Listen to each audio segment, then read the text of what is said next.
Assalamualaikum warahmatullahi wabarakatuh. Waalaikumsalam warahmatullahi wabarakatuh. Kepada Bapak Kepala Sekolah SMP 16 yang saya hormati atau yang mewakili, Bapak Wakil Kepala Sekolah Bidang Hubungan Masyarakat Bapak Abdul Aziz SPD, yang kami hormati Bapak dan Ibu guru hebat Dewan Guru SMP Negeri 16 Kota Tangerang Selatan. Pertama-tama saya ingin mengucapkan terima kasih atas kehadiran Bapak Ibu sekalian pada siang hari ini mendukung kegiatan saya dalam program Guru Bergerak. Ada tugas berbentuk diseminasi. Nanti saya akan jelaskan diseminasi itu apa. Tapi pada intinya siang hari ini saya ingin mengucapkan terima kasih yang sebesar-besarnya atas kehadiran Bapak Ibu sekalian. Dengan bantuan Bapak Ibu sekalian, insya Allah apa yang menjadi tugas saya dapat terselesaikan dengan baik, dan saya yakin apabila nanti Bapak Ibu punya kebutuhan pasti akan ada orang-orang yang siap membantu. Bapak Ibu sekalian, pada siang hari ini saya akan menyampaikan diseminasi. Diseminasi ini adalah penyampaian ide, gagasan dan lain sebagainya berkaitan dengan program Guru Bergerak, khususnya tentang budaya positif modul 1.4. Tapi sebelum itu mari sama-sama Bapak Ibu sekalian kita mulai dulu ya kegiatan kita ini dengan berdoa menurut agama dan kepercayaan masing-masing agar acara ini dapat berjalan dengan baik dan memberikan manfaat yang besar untuk kita semua. Berdoa dimulai.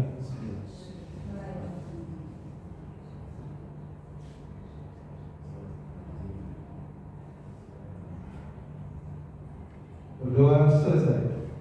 Bapak Ibu sekalian, nanti dalam kegiatan pembelajaran kami sebagai calon guru penggerak juga dididik, dilatih untuk menciptakan suasana belajar yang menyenangkan. Nah, karena itu saya berharap sebelum kita mulai kegiatan ini masih belum semestinya kita segarkan dulu dengan SD. Setuju ya Bapak Ibu ya? Setuju ya? Speakingnya yang baik Bapak Ibu sekalian, ikuti saya. Ini pasti sudah sering Bapak Ibu praktekkan, barangkali jelas. Kalau nanti saya beri tepuk tangan sekali, tepuk tangan sekali, 2 kali, tepuk tangan 2 kali, 3 kali, 4 kali, 5 kali. Bisa Bapak Ibu ya? Tepuk tangan sekali, tepuk tangan 2 kali. Jadi ini di tempatnya dibedakan ya. Lagi Bapak Ibu, tepuk tangan sekali, tepuk tangan 2 kali, tepuk tangan 3 kali, tepuk tangan 4 kali, tepuk tangan 5 kali. Bisa Bapak Ibu ya? Sekarang tepuk tangan 5 kali, 3 kali.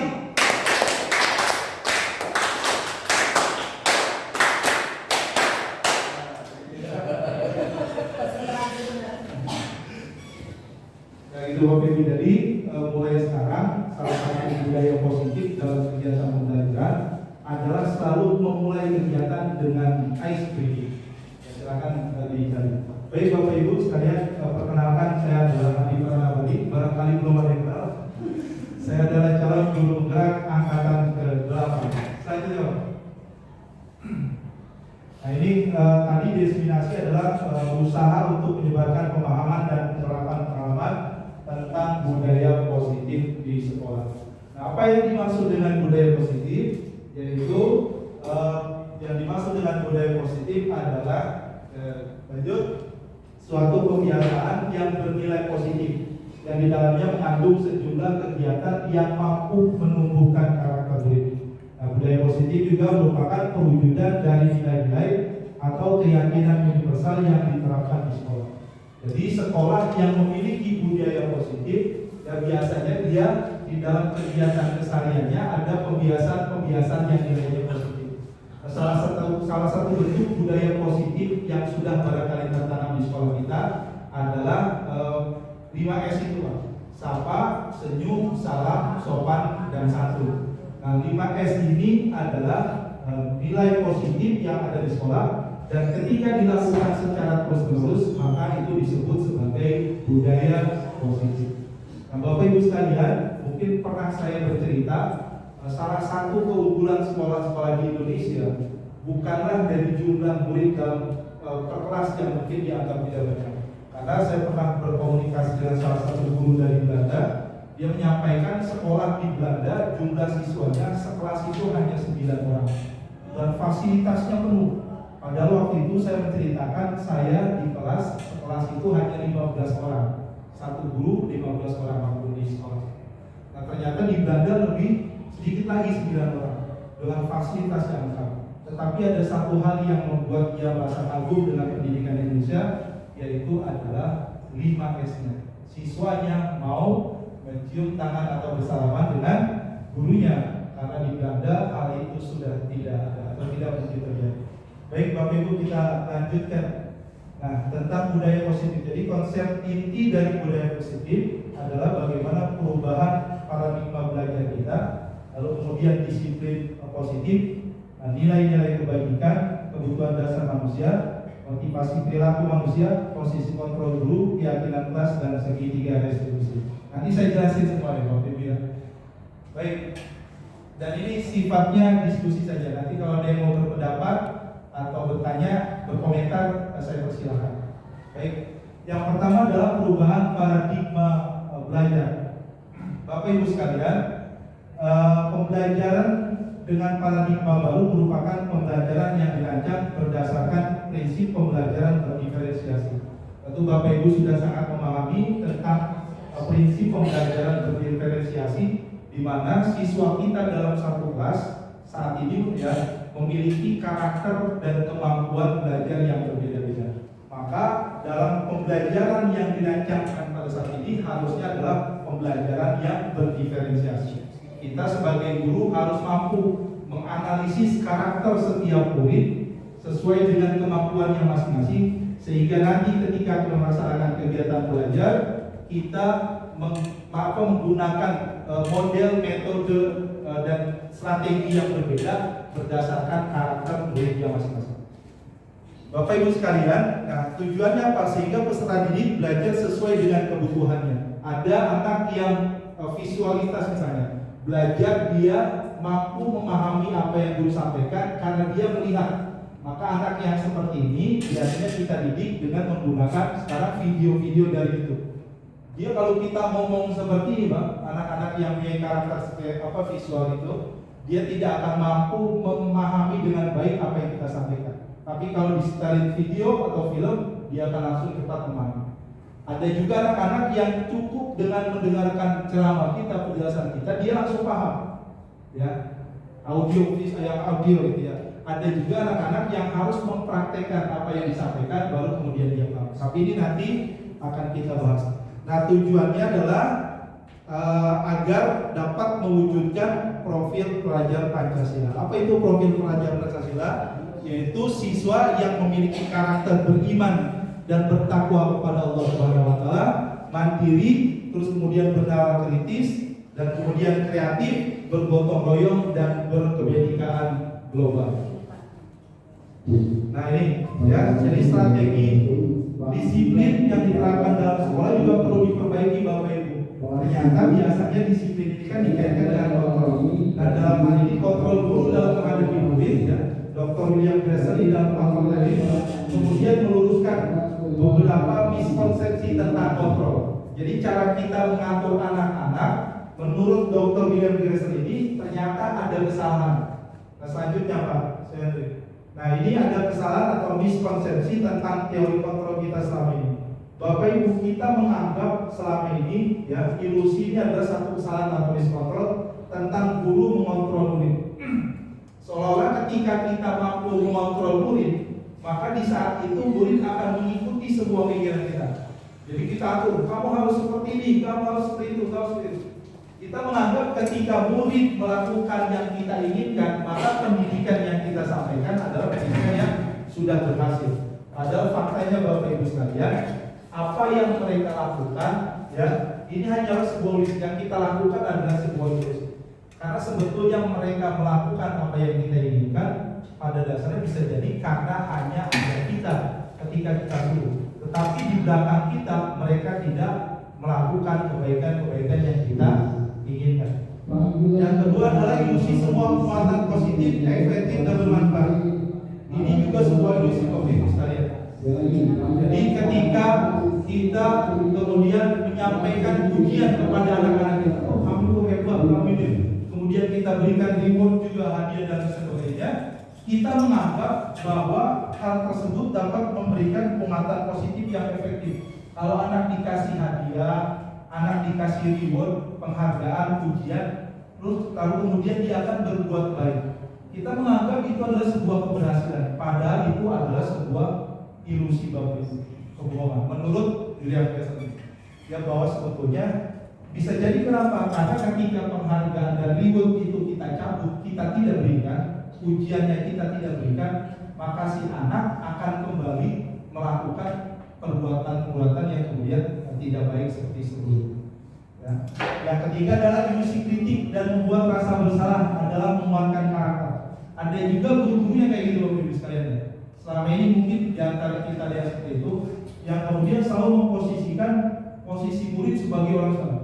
Kamu ini gimana sih? Harusnya kamu ini dalam pokoknya murid dikondisikan dalam sesuatu sebagai orang yang salah, sehingga kita harapkan itu akan menguatkan karakternya dia. Dia akan menyadari kesalahannya, biasanya dia menyesali kesalahannya, kemudian dia akan menjadi orang yang memiliki perilaku yang baik. Padahal itu adalah sebuah ilusi. Nanti akan dijelaskan. Orang dewasa berhak memaafkan, itu juga sebuah ilusi Bapak Ibu sekalian. Karena faktanya ketika ada anak-anak dipaksa, dia akan menuruti keinginan orang dewasa. Tapi setelah itu, maka kemudian si anak tidak akan mau mengikuti kembali apa yang diperintahkan oleh orang.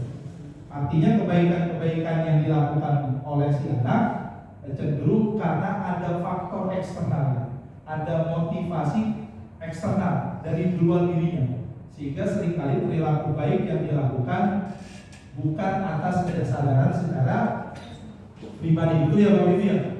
Contohnya kayak kita nyuruh anak-anak sholat dari Bapak Ibu sekalian. Ketika anak kita marahin itu sholat, dia akan sholat. Tapi ketika kita pergi, apakah dia sholat? Enggak. Berarti sholatnya dia masih dipengaruhi oleh motivasi di luar dirinya, yaitu bapaknya yang kalau dia nggak sholat suka marah-marah. Nah, yang kita berusaha tanamkan di sekolah ini Bapak Ibu sekalian adalah tentang budaya bagaimana anak melakukan kebaikan tanpa perintah, tanpa pengaruh dari dirinya, tapi keluar dari dalam dirinya sendiri.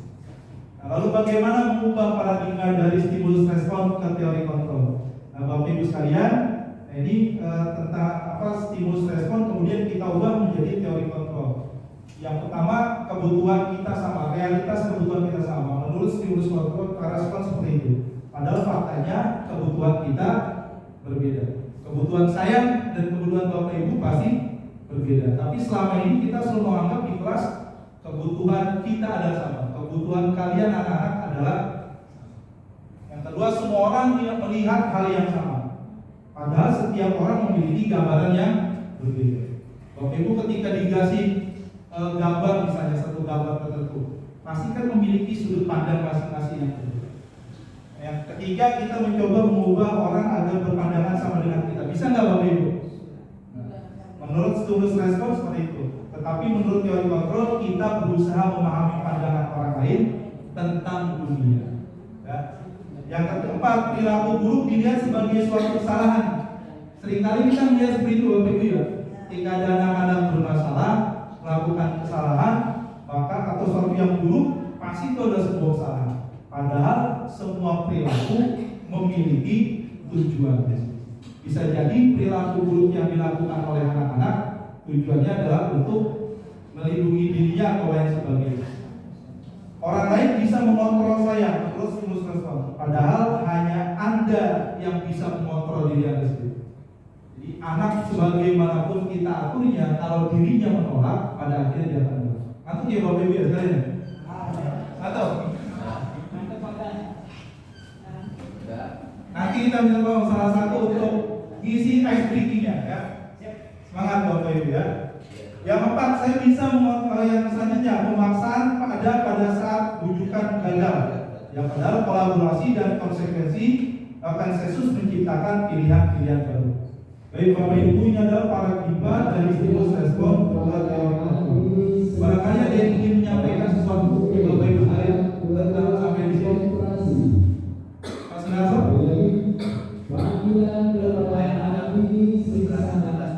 Ya baik. Kita lanjutkan ya ke slide selanjutnya. Nanti kalau bantu. Oke, Bapak Ibu, nah ini disiplin positif ya. Bapak Ibu, disiplin berasal dari kata disiplina yang artinya adalah belajar.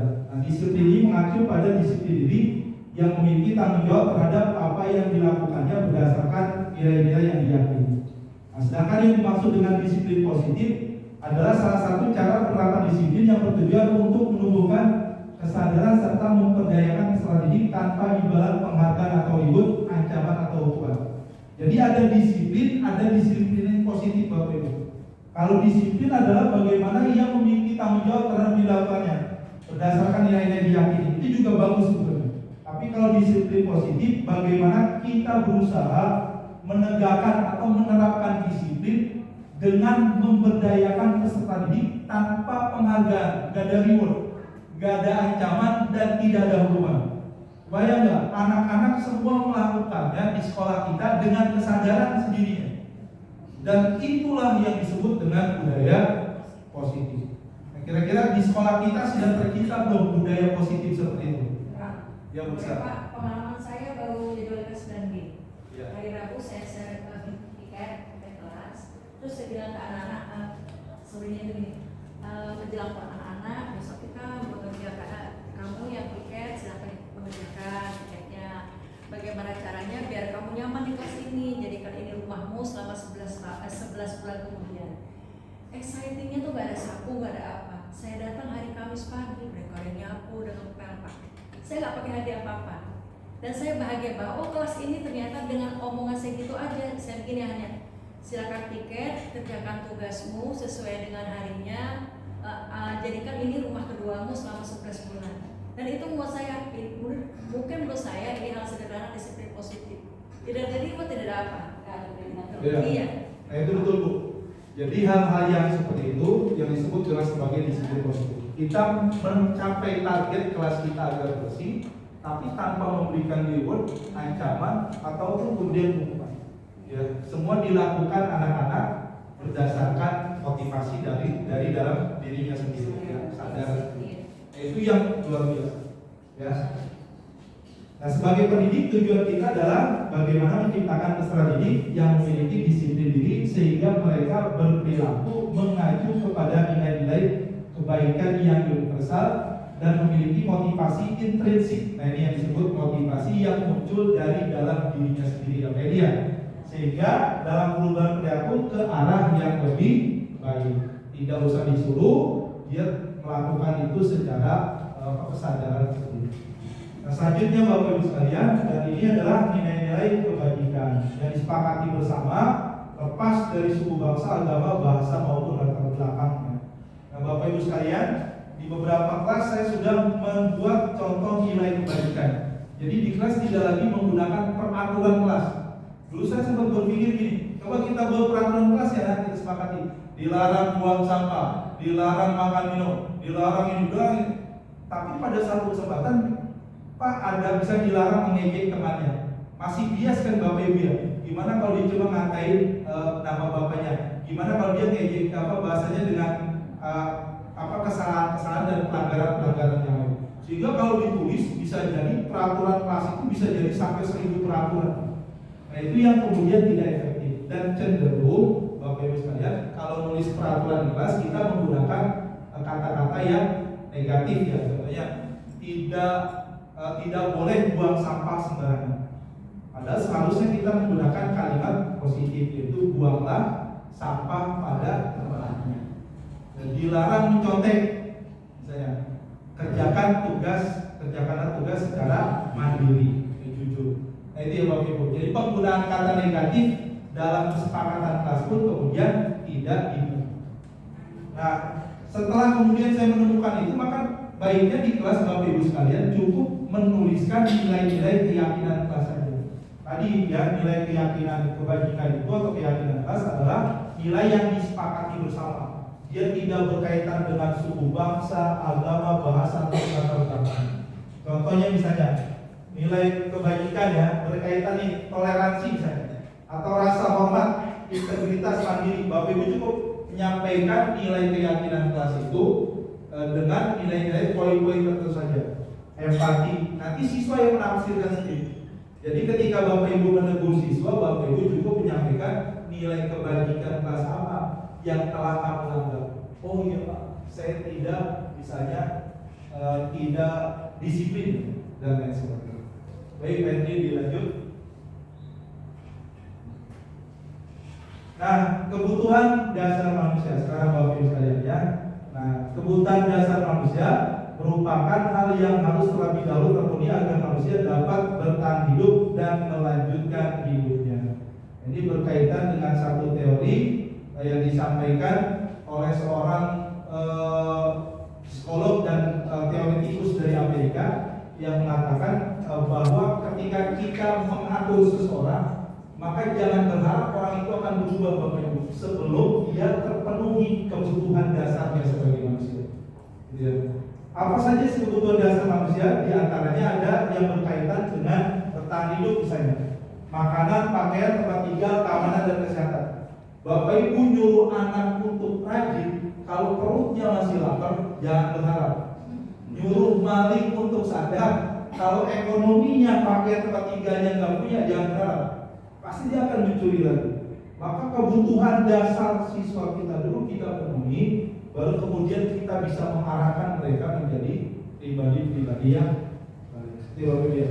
Makanya anak-anak kalau mau berangkat sekolah diwajibkan untuk sarapan. Kalau perutnya lapar Bapak Ibu suruh untuk atau Bapak Ibu perintahkan untuk apa, pasti dia akan menolak. Karena kebutuhan dasarnya tidak atau belum.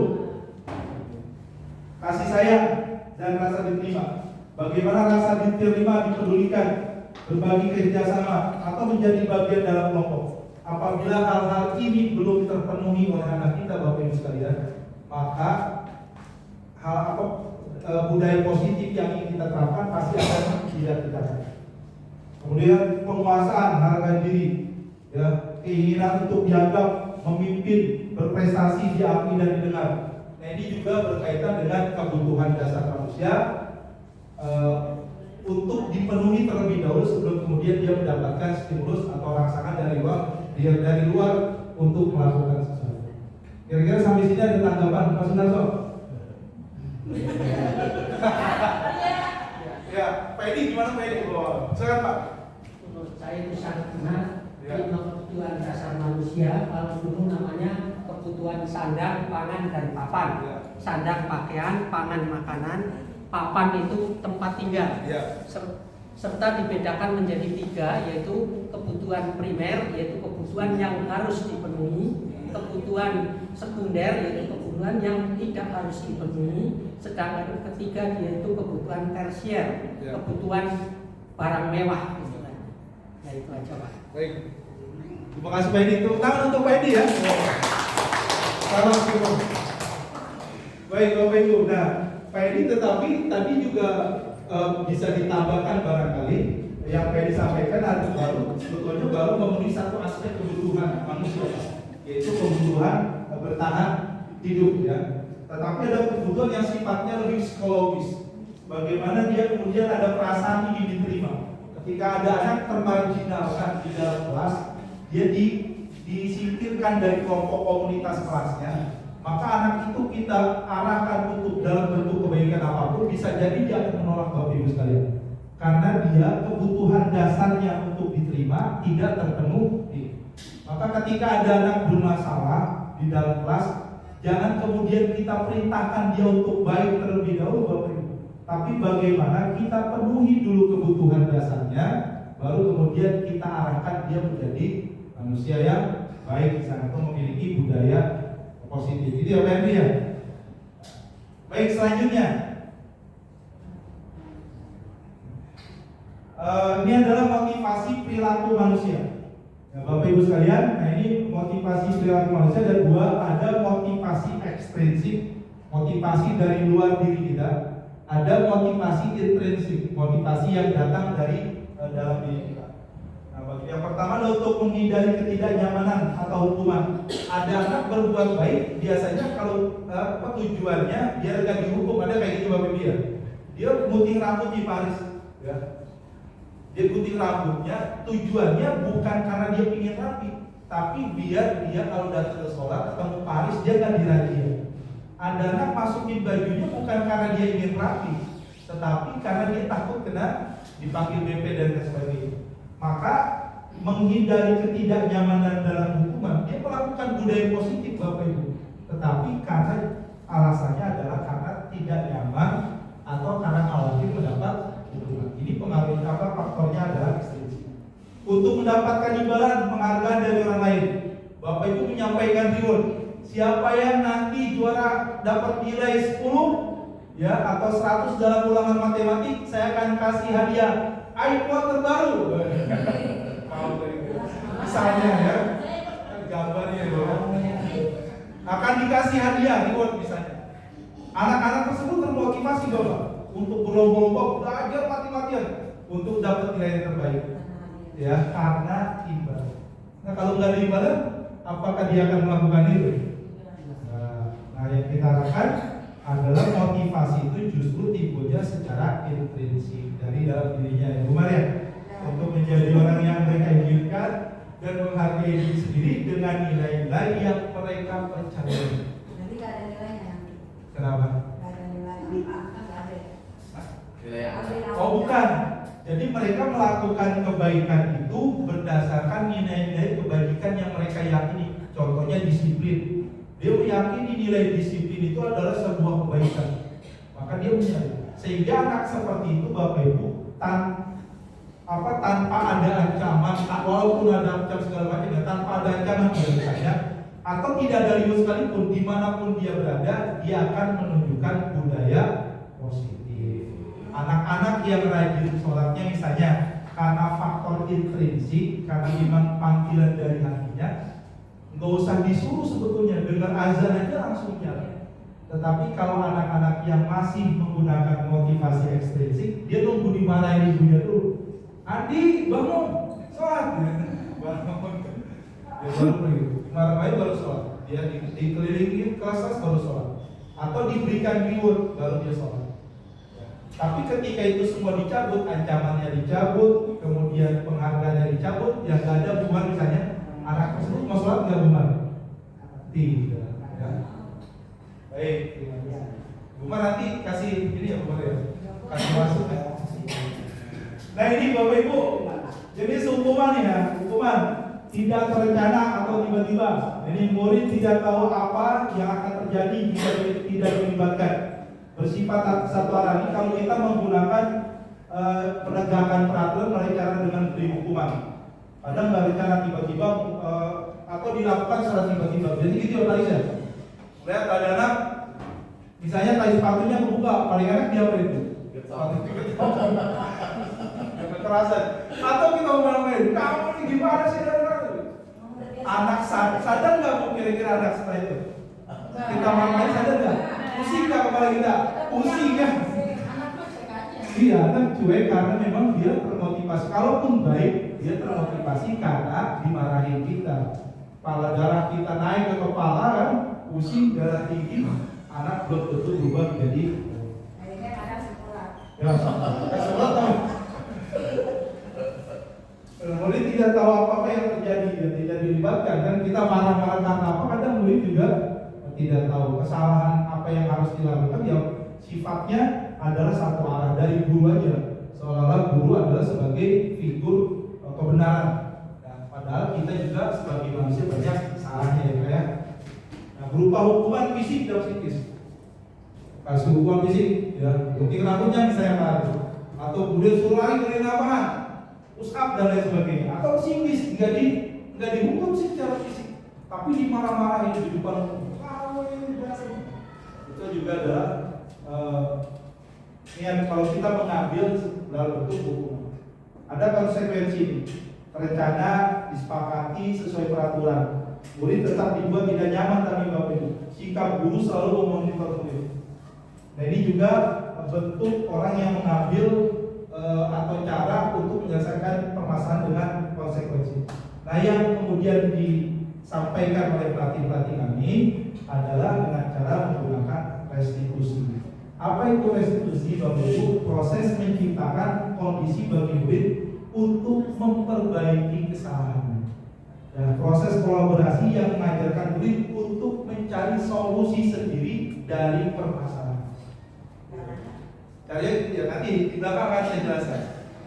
Kalau misalkan kamu berbuat salah, hubungan kan seringkali kita yang mencari solusi. Ada anak buang sampah sembarangan, atau ada anak datang terlambat.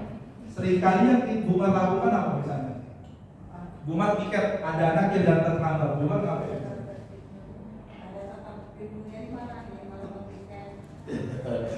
Dimarahin kan? Dimarahin kamu. Kenapa datang terlambat misalnya? Saya datang terlambat loh. Ya. Besok jangan datang terlambat lagi ya. Kadang anak juga sempat bicara apa Ibu? Ada ancaman gitu. Nah, solusi itu yang ngasih Bumar kan? Iya. Anak gak ngasih solusi terhadap dirinya sendiri.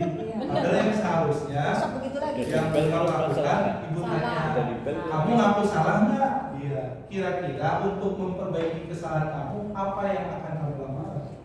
Oh ya Pak, Ibu saya berjanji besok saya akan datang lebih pagi. Jadi solusi itu restitusi yang memberikan solusi adalah siswa itu sendiri. Pak, maaf Pak sebelumnya. Slide sebelumnya Pak. Kalau kata konsekuensi, sikap guru sama memonitor itu kan di sekolah ada tata tertib. Nah itu termasuk mana Pak? Bukan restitusi atau konsekuensi? Karena kan ada tata tertib. Misalkan saya lihat nih, nggak nyapu sekali, lap kaca di kelas. Tata tertibnya banyak sekarang kan. Nah, dan itu kan termasuk berarti sikap guru selalu memonitor murid itu dalam segi apa dulu. Jadi bisa restitusi setelah proses menciptakan kolaborasi itu dilakukan. Guru tetap ada kontrolnya dong. Iya, kita sebagai pendidik guru tetap menggunakan peran kita untuk memonitor siswa. Tetapi ini adalah kaitannya dengan cara-cara dalam menyelesaikan sebuah masalah atau menciptakan budaya positif di sekolah. Jadi ketika guru selalu memonitor murid, kamu ini sama tolong diambil. Coba dilihat apa lakinya bisa. Kamu tali sepatunya kebuka. Setiap perilaku murid kita selalu kontrol.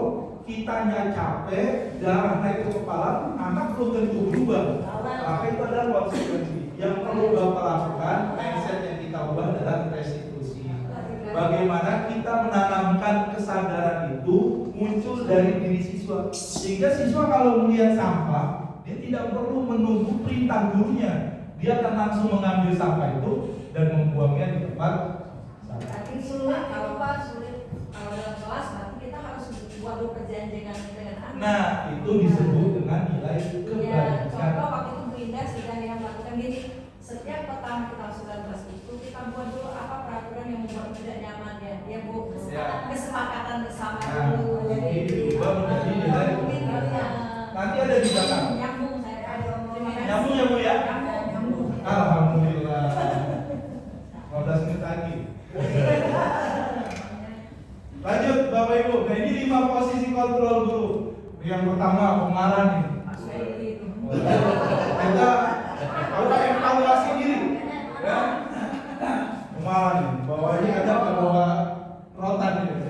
Dulu ya. Terus kemudian ada pembuat merasa bersalah. Begitu. Nanti saya kasih lihat videonya Bapak Ibu sekalian ya, yang berkaitan dengan karakter karakter guru yang mendidik siswanya melakukan kesalahan karakter lambat datang dengan 5 karakter ini. Ada pembuat merasa bersalah, ada guru yang memiliki karakter sebagai teman. Banyak ya? Jangan nyantai lah, di sana. Apalagi ya. Terus kemudian ada tipe pemantau. Dia murid cuma dilihatin terus. Biasanya modelnya kayak guru-guru BK tuh. Sekarang sih SP1, SP2 keluar.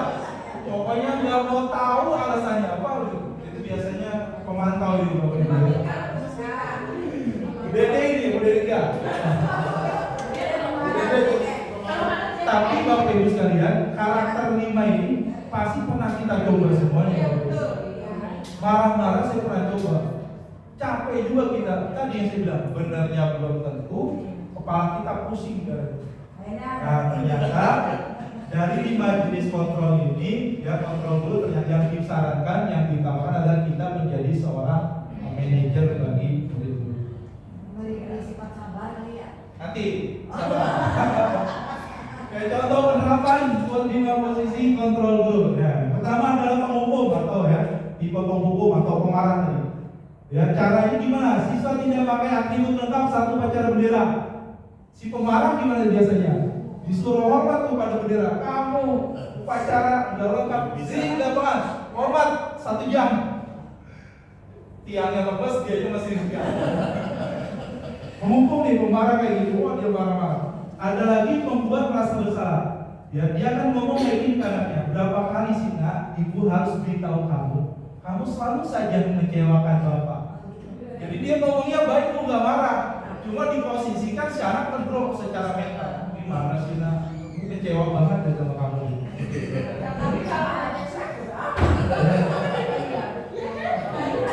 Ya.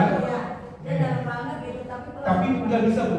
Teori ini muncul bukan berdasarkan orang lagi ngopi dia kemudian membuat sebuah catatan. Teori ini diambil dari sebuah penelitian yang mendalam. Artinya saintifik, dia langkah-langkah penelitiannya jelas dan dilakukan, respondennya sudah mencukupi untuk menyimpulkan sebuah hasil. Maka secuek apapun si anak, kalau kita posisikan diri kita sebagai pembuat merasa bersalah, dia pasti akan merasa dia bisa. Saya melanggar dulu aturan ini. Nah ini timbul perasaan seperti itu. Lanjut Pak. Ada teman nih. Kalau teman ngomongnya gini guru sebagai teman, karena so mungkin ya barangkali ya. Ayo dong kita ikuti aturan kelas, tolong bantu bapak ya. Sekali ini aja. Ya sudah tidak apa-apa. Lain kali jangan sampai ribut lagi ya. Nanti gampang saya tuh. Udah kamu sama masuk. Ya. Tipe teman tuh ya. Jadi murid sama guru layaknya seperti. Ada lagi pemantau. Oh, ini yang BK nih tadi bapak juga. Kamu sudah melanggar peraturan sekolah. Kamu tahu kan konsekuensinya? Selalu upacara kamu beli atributnya koperasi dan jangan jual lagi. Wow, SP1. Ya. Jadi dia bersifatnya data. Oh, datanya kalau kemana-mana barangkali dia nenteng buku berisi peraturan-peraturan. Ya. Ada nggak itu? Cenderung banyak yang nggak pilih ya. Gitu. Baik, lanjut Pak. Nah, yang terakhir manajer. Nah, manajer cara pikirnya gini. Apakah kamu tahu kesalahan kamu? Kira-kira bagaimana kamu memperbaiki kesalahan kamu? Ya, Bapak Ibu ya. Batin Bapak Ibu saya tahu pasti menolak. Pasti ada ganjalan besar di dalam hati Bapak Ibu. Ya, tapi itu yang kemudian saya rasakan juga sampai pada akhirnya saya meyakini bahwa ini di antara 5 posisi kontrol yang tadi ini adalah yang terbaik dalam mendidik anak. Nah ini Bapak Ibu sekalian agak banyak ya, saya baca sedikit saja. Ada motivasi eksternal, ini adalah identitas yang gagal. Ada motivasi intrinsik, tadi yang motivasi dalam diri. Bapak Ibu penghukum dan orang yang membuat merasa bersalah, perilaku kontrolnya adalah negatif. Ya Bapak Ibu, dan ini identitasnya gagal. Ada identitas yang berhasil Bapak Ibu, perilaku kontrolnya positif, ini teman dan pemantau. Tapi faktornya adalah motivasinya eksternal dari luar, sehingga kalau nggak ada guru dia akan tergantung nantinya. Nggak ada guru yang seperti itu dia biasanya berubah. Nggak ada orang yang mantau seperti itu dia biasanya berubah lagi perilakunya. Tapi kalau manajer motivasinya adalah intrinsik dan ini adalah kontrol diri yang positif. Contohnya ini ya Bapak Ibu ya, guru yang berbuat nih, kalau kita menghukum dia menghadik menunjuk-nunjuk menyakiti menyindir. Kamu ini gimana sih? Oh ditunjuk. Pernah juga barangkali ngalamin kita ya. Lalu kemudian orang yang merasa membuat merasa bersalah dia ceramah, nunjukin kekecewaan mendalam. Lalu yang teman membuat alasan-alasan untuk murid-muridnya. Pemantau menghitung dan mengukur. Oh dihitung data kesalahannya berapa poin. Iya itu kan. Dan manajer adalah mengajukan pertanyaan. Ini caranya Bapak Guru berkata, kalau kamu tidak melakukannya, kalau kamu tidak melakukannya, saya akan Tuh tipe apa Bapak Ibu? Saya kasih duit. Kamu kalau nggak lakuinnya sekarang saya hukum kamu. Itu tipe apa Bapak Ibu? Pemarah ya? Saya laporin kamu sama orang tua kamu. Tipe apa? Pemarah. Ada lagi, kamu udah mengecewakan Bapak. Saya kecewa banget sama kamu. Saya udah didik kamu dari kecil, ibu udah ngandung kamu 9 bulan. Ada ibu gitu kan? Mungkin dia ngandung begini. Ibu udah mengandung kamu 9 bulan, melahirkan kamu bersusah payah, padahal saya saat ini. Dan lain sebagainya kan?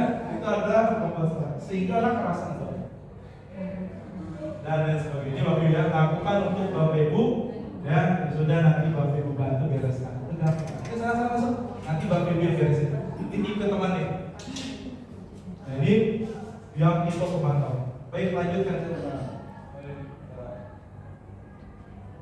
Ada yang mau bertanya Bapak Ibu? Atau ada yang mau jawab? Tanya lah. Ya, silakan. Ya, terima kasih kalau dulu penggelar Pak Adi Pranabadi.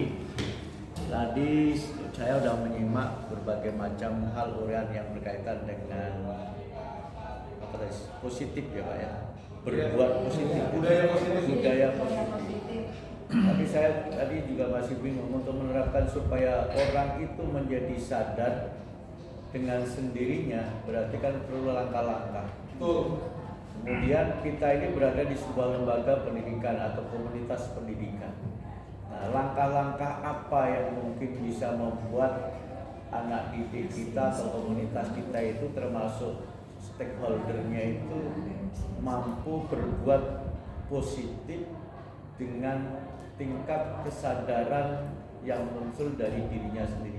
Tentunya perlu langkah-langkah. Nah, mungkin bisa disampaikan, infokan kepada kita ini kalau memang ada sumber-sumber yang bisa kita pedomani. Terima kasih. Baik, Pak Sunarso betul ya? Profesor.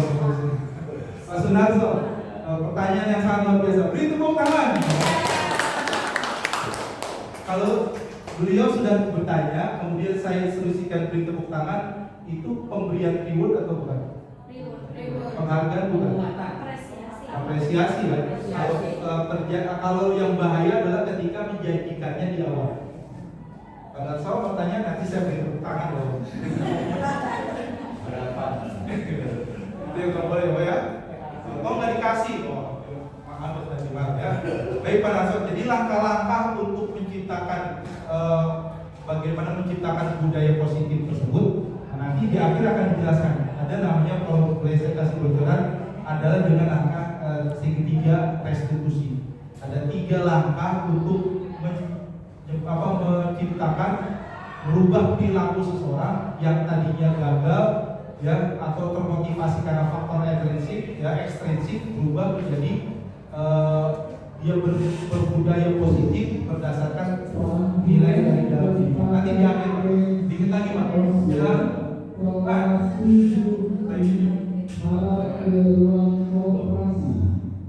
Sekali lagi, panggilan kepada Kenji Oswald, kelas 7 harap berkonsentrasi. Selamat pagi Bu. Selalu terlambat. Selalu deh, pasti terlambat. Maaf Bu, saya Apa coba? Alasan kamu apa lagi? Kenapa sih kamu tidak terlambat? Malah sekalian kamu jadi anak. saya Dasar pemalas. Kamu sih kamu. Sudah berapa kali terlambat? Sana, kamu keliling lapangan basket 2 kali. kenapa saya harus ke basket Bu? Kenapa? Kamu seorang ibu, berani-beraninya jawab. Sudah terlambat, masih berani jawab pula. Sekarang, keliling lapangan basket 5 kali sekalian, biar kapok. Cepat, pergi sana ke lapangan basket.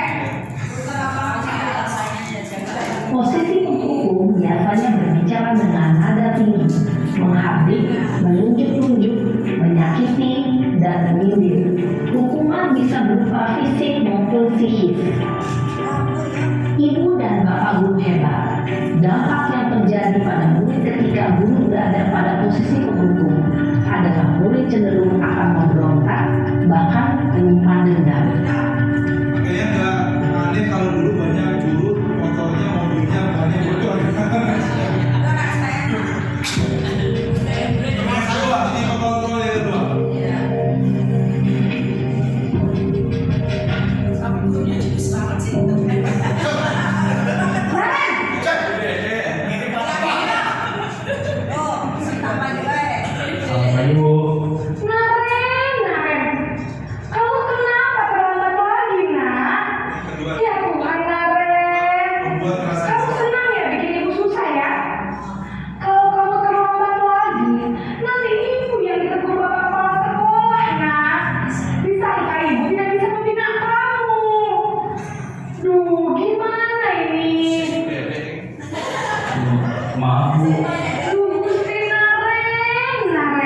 Maaf Bu, maaf sekali.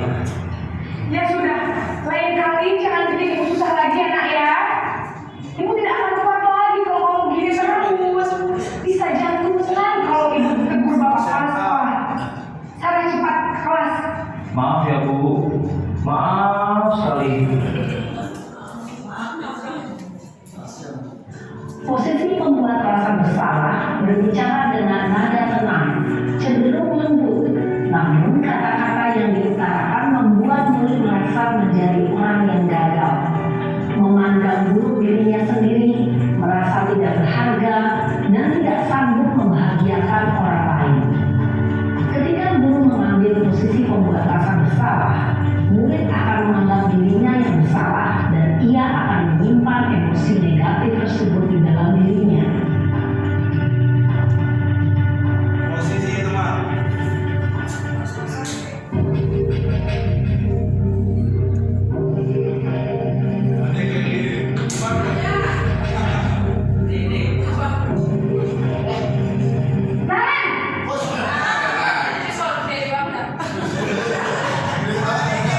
Selamat Ibu.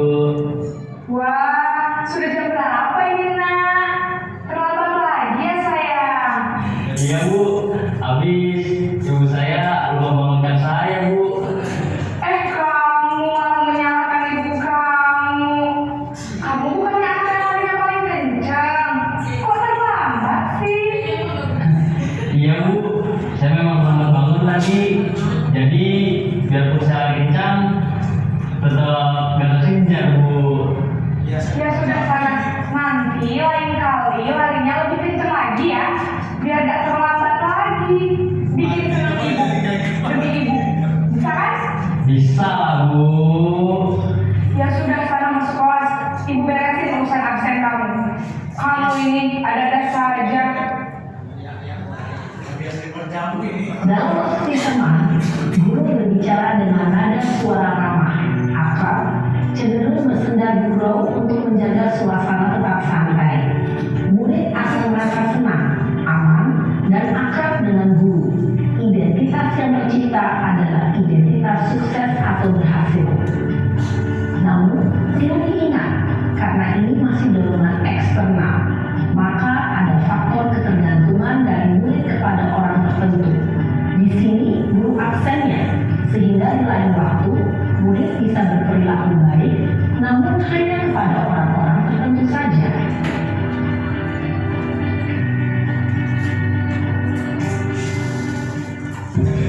Kalau guru BK nih, sama di kelas.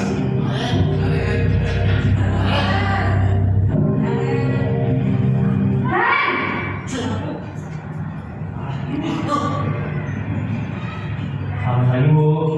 Nah, Ren, apa peraturan sekolah kita tentang jam berapa kita harus masuk sekolah, nak? Kita harus di sekolah jam 7 Bu. Iya, betul. Sekarang sudah jam 7.20. Mari sudah tahu konsekuensinya jika terlambat hadir. Paham Bu, saya harus tinggal kelas pas jam istirahat selama 20 menit. Iya, benar. Konsekuensinya demikian. Jadi nanti jam 9.30 pas istirahat, kamu harus tinggal di kelas, kerjakan tugas tambahan untuk ketertinggalan kamu, ya? Baik Bu. Posisi pemantau mengandalkan penghitungan atau data untuk mengontrol murid. Guru mengarahkan murid berdasarkan peraturan dan konsekuensi. Seorang pemantau menunjukkan bahasa tubuh dan ekspresi wajah yang datar dan cenderung formal.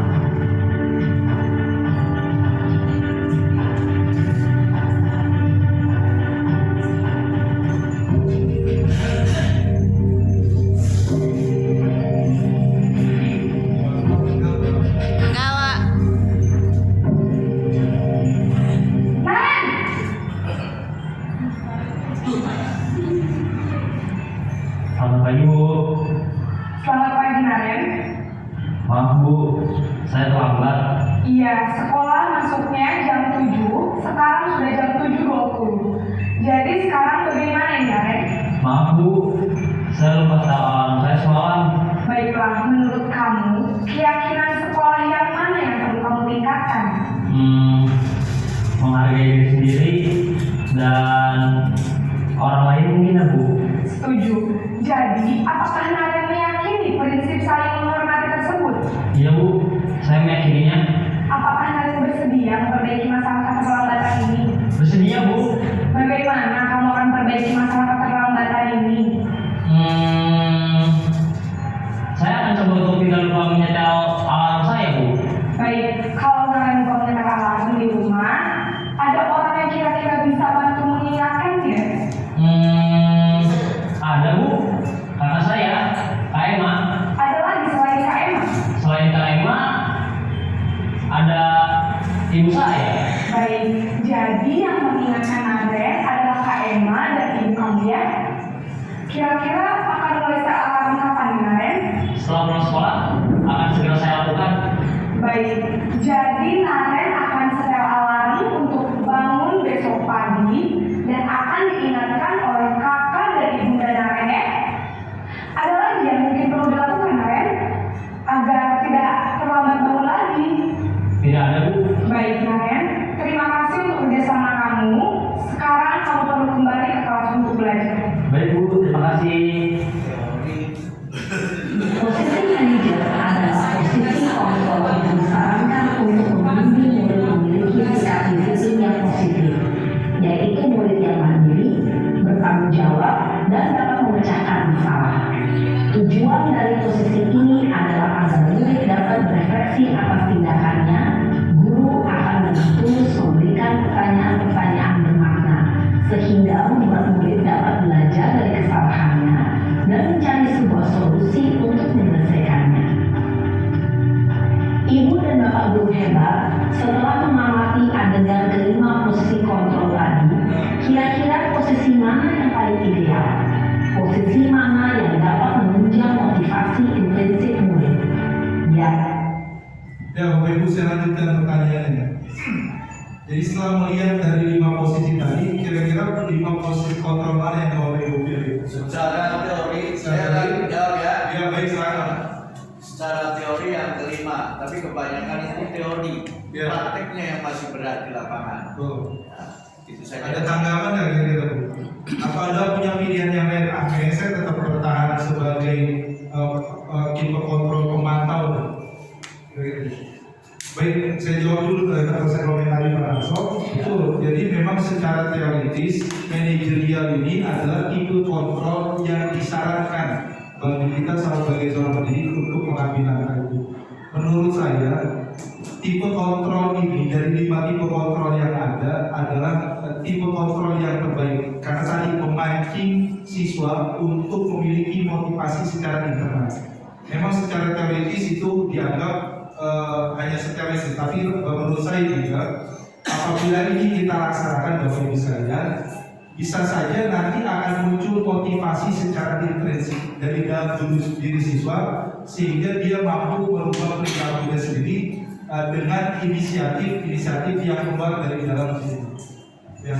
Dan untuk membuktikan bahwa ini tidak hanya sekedar teoritis adalah dengan cara kita melaksanakannya atau kita mencobanya ketika menemukan siswa-siswa kita yang bermasalah. Bisa jadi Bumar besok ketika bertemu dengan murid yang datang terlambat, Bumar tidak lagi menjadi orang yang mengambil tipe kontrol atau pemantau, tapi Bumar kemudian mengambil tipe kontrol sebagai seorang manajer.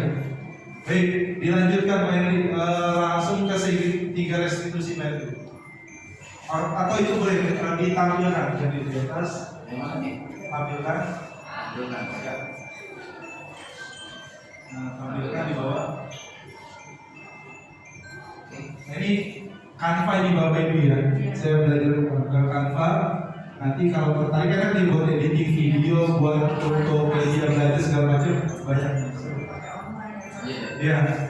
Nah, ini Bapak Ibu, jadi cara tahapan tadi Pak untuk penyelesaian permasalahan untuk menciptakan budaya positif, menimbulkan siswa untuk dapat berubah berdasarkan motivasi intrinsik adalah dengan cara menggunakan segitiga, namanya segitiga restitusi.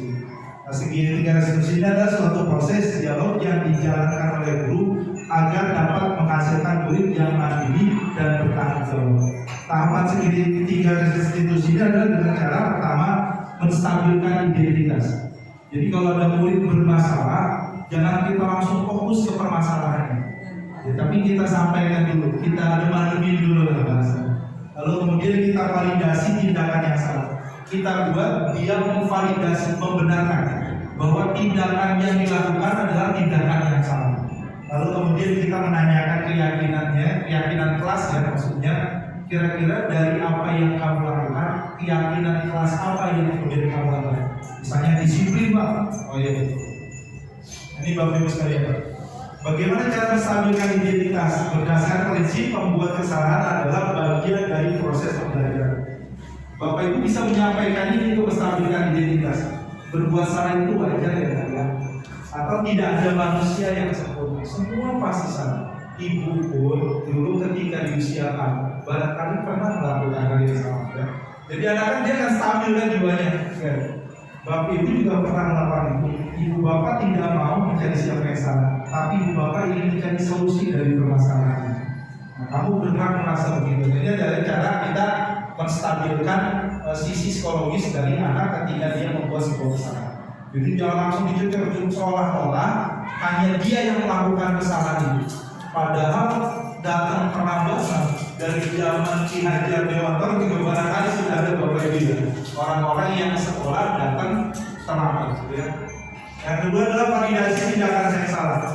Berdasarkan prinsip setiap perilaku berupaya memenuhi suatu kebutuhan tertentu. Contohnya gini, kamu pasti punya alasan mengapa melakukan hal itu, atau kamu pasti punya alasan kenapa kamu datang terlambat. Ya. Kita tanyakan dulu, padahal kamu bisa melakukan yang lebih buruk dari ini. Ibu merasa bersyukur, misalnya ada anak berantem di kelas. Bisa saja kamu melakukan hal yang lebih buruk dari sekedar dorong-dorongan dengan teman kamu. Misalnya seperti memukul dan lain sebagainya. Itu adalah disebut dengan validasi tindakan yang salah. Terus kemudian kamu melakukannya karena mempertahankan sesuatu yang penting bagimu. Jadi kita validasi dulu bahwa tindakan yang dilakukannya salah, tetapi tidak fokus dengan menjudge bahwa yang dilakukannya adalah salah. Tapi tindakannya adalah tindakannya salah. Gitu betul ya? Selanjutnya adalah menanyakan keyakinan. Nah setelah kita stabilkan dirinya, terus kita kemudian validasi tindakannya, baru kemudian kita tanyakan keyakinan. Apa keyakinan kelas kita? Kira-kira keyakinan kelas apa yang telah kamu langgar dari perbuatan kamu itu? Oh misalnya saya tidak disiplin Pak, keyakinan kelas disiplin, oke. Aku berarti tidak ya. Atau keyakinan kelas dia Pak, ada yang kamu lakukan, yang kamu langgar dari pelanggaran kamu, misalnya dia menghina temannya. Oh iya Pak, keyakinan kelas saling menghormati antar sesama. Jadi kita tanyakan dulu keyakinan kelas kita. Maka caranya Bapak Ibu mulai hari ini kalau bisa Bapak Ibu buat cara keyakinan kelas masing-masing. Tapi teknisnya nggak langsung buat keyakinan kelas. Nanti tahapannya ada Bapak Ibu. Kalau saya tadi itu tahapannya di drama kelas sudah saya buat dengan cara membuat mereka bikin peraturan sendiri. Coba kalian sebutin peraturan kelas yang ingin kalian buat di kelas ini. Banyak ini.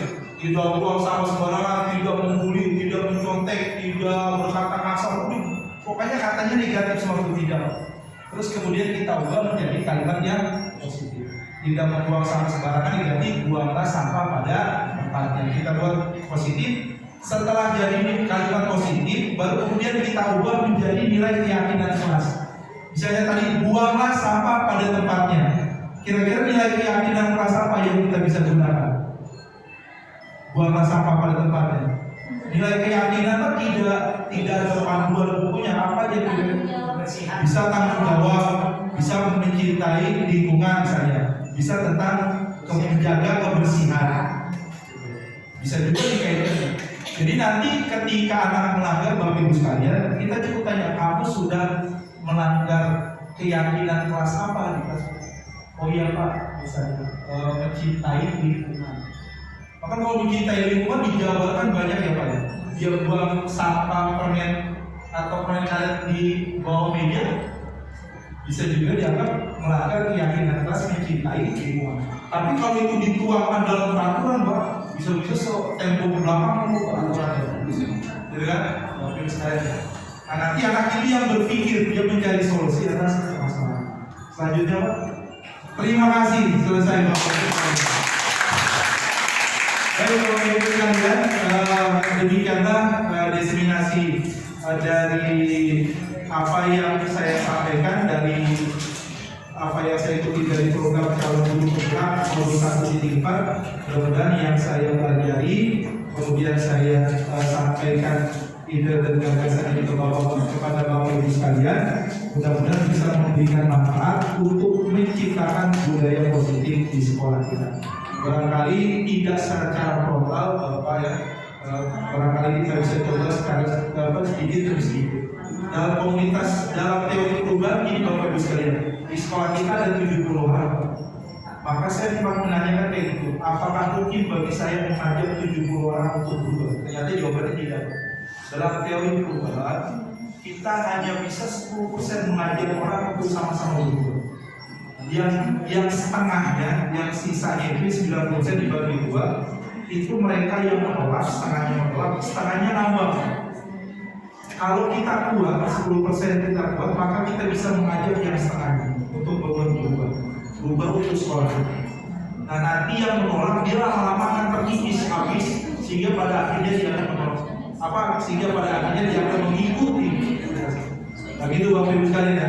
Maka kita yakin dari ruangan ini dan dengan budaya positif yang kita berusaha tanamkan, mudah-mudahan ada budaya-budaya positif lainnya yang kita dapat tanamkan di anak-anak kita, sehingga yang targetnya adalah motivasinya adalah intensif. Anak sholat karena dia sadar, anak buang sampah di tempatnya karena memang dia sadar.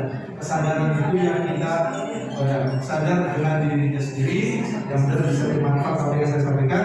Terima kasih. Allahumma fiqlan wa mintorik. Wassalamualaikum warahmatullahi wabarakatuh.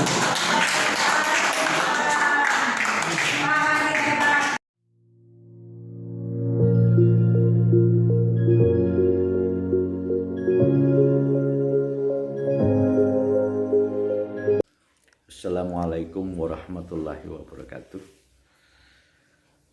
Baru saja saya mengikuti program diseminasi materi tentang budaya positif di lingkungan sekolah.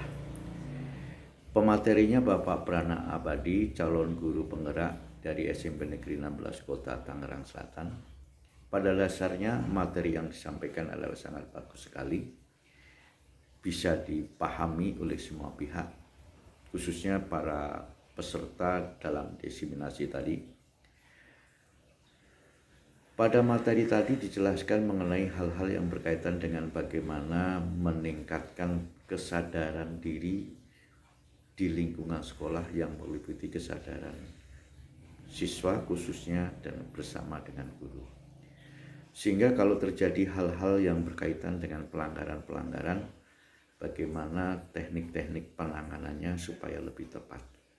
Namun sayang, dalam diseminasi tadi pesertanya hanya terbatas.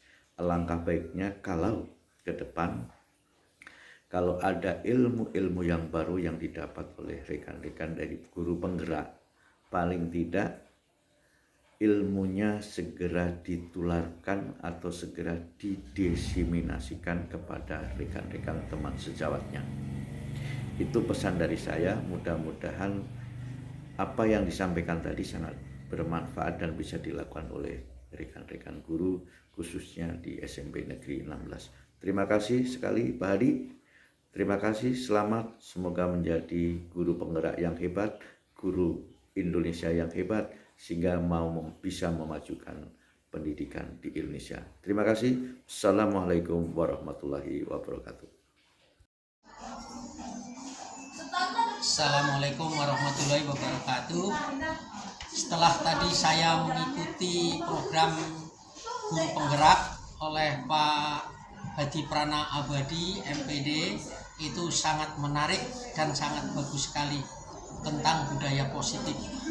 Karena selama saya mengikuti acara kegiatan CGP tadi mengenai budaya positif, saya sangat senang sekali karena mendapatkan ilmu pengetahuan yang baik, yang selama ini kita tidak tahu jadi tahu. Maka dari itu ya semoga Pak Ustadz Hadi semakin bagus lagi dalam mengikuti program CGP. Demikianlah saya ucapkan terima kasih sekali, karena pada hakikatnya kebudayaan positif adalah hasil budidaya, cipta rasa, karsa, akal, dan ciptaan manusia yang bersifat positif. Apa itu hasil budidaya? Budidaya itu hasil tingkah laku manusia. Cipta itu hasil ciptaan manusia. Kemudian daya itu mengenai kekuatan manusia. Kemudian rasa, ya, serta akal dan pikiran manusia yang positif. Sehingga kalau guru menerapkan nilai-nilai budaya positif, sehingga guru dalam mengajar, membina, mendidik, dan membimbing siswa itu lebih bagus lagi, seperti apa tadi yang diterangkan oleh Bapak Hadi Pranata Abadi MPD. Sekian dan terima kasih.